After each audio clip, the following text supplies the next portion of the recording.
Hi, this is Chapter 3 of The Absent Author by Rob Roy. Kidnapped? Ruth Rose shrieked. Her blue eyes were huge. Josh and Dink covered their ears. Shh, said Josh. He handed the letter back to Dink and gave a quick gesture with his head. Some strange woman is watching us.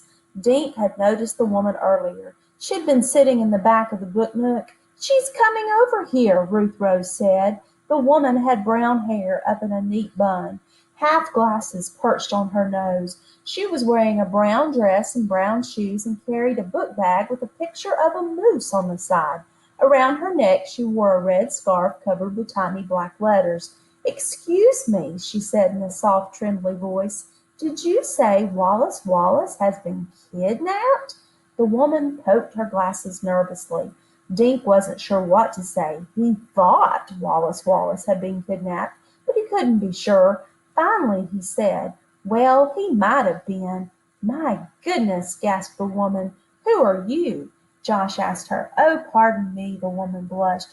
"My name is Mavis Green," she mumbled. "I'm a writer, and I came to meet Mr. Wallace." Dink said, "I'm Dink Duncan.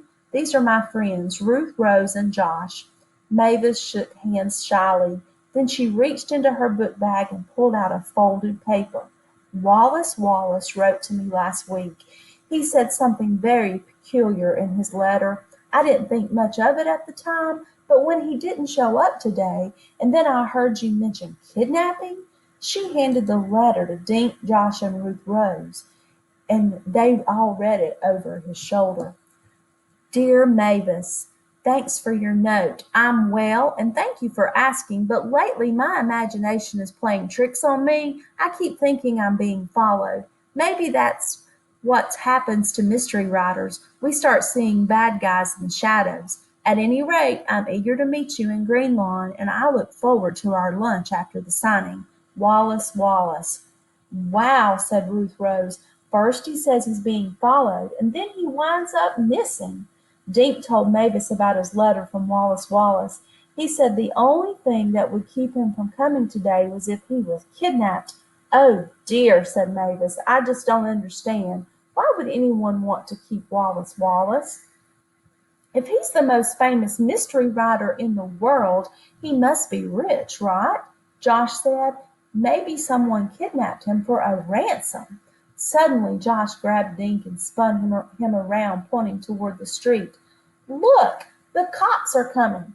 They must have heard about the kidnapping. A police officer was walking toward them.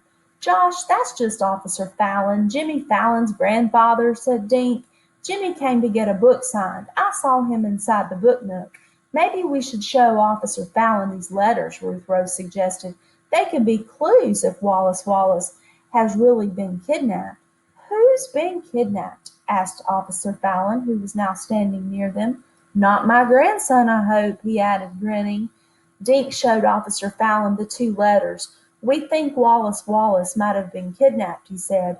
"He promised he'd come to sign books, but he isn't here." Officer Fallon read Mavis's letter first, then Dink's. He scratched his chin, then handed the letters back. "The letters do sound a bit suspicious," he said, "but it's more likely that Mr. Wallace just missed his flight." Jimmy Fallon ran out of the book nook, waving a Wallace Wallace book at his grandfather. "Grandpa, he never came! Can we go for ice cream anyway?" Officer Fallon put a big hand on Jimmy's head. "In a minute, son." To Dink he said, "I wouldn't worry. Mr. Wallace will turn up. Call me tomorrow if there's no news, okay?" They watched Jimmy and his grandfather walk away. Dink handed Mavis's letter back to her. He folded his and slid it into his pocket. Crazy thoughts were bouncing around in his head. What if Wallace Wallace really had been kidnapped? It happened because I invited him to Greenlawn. I'm practically an accomplice.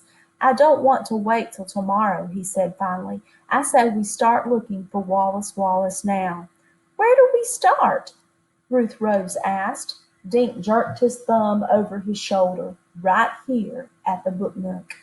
"Excuse me," Green said shyly. "May I come along too?" "Sure," Dink said. He marched back inside the book nook with the others following. Mr. Paskey was putting the Wallace Wallace books back on a shelf. He looked even more nervous than before. "Excuse me, Mr. Paskey," Dink said. "Have you heard from Wallace Wallace?" Mr. Paskey's hand shot up to his bow tie.